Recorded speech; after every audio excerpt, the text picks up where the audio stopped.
Ukraine যুদ্ধ অবসানে যুক্তরাষ্ট্রের চাপ আরও বাড়ল। প্রেসিডেন্ট ডোনাল্ড ট্রাম্পের বিশেষ দূত স্টিভ উইটকফ আগামী সপ্তাহে ক্রেমলিনে প্রেসিডেন্ট ভ্লাদিমির পুতিনের সঙ্গে বৈঠক করবেন বলে নিশ্চিত করেছে মস্কো। ট্রাম্প জানান, এই চুক্তিটি কার্যকর করতে উভয় পক্ষকেই কিছু ভূমি ছাড় দিতে হবে এবং সীমান্ত পুনর্বিন্যাস করতে হবে।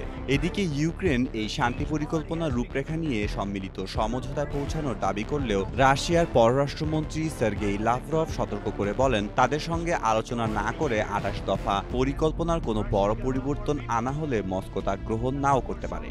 অন্যদিকে ইউক্রেনের প্রেসিডেন্ট জেলেনস্কি নভেম্বরের মধ্যেই ট্রাম্পের সঙ্গে সংবেদনশীল বিষয়গুলো নিয়ে আলোচনা করার আগ্রহ প্রকাশ করেছেন।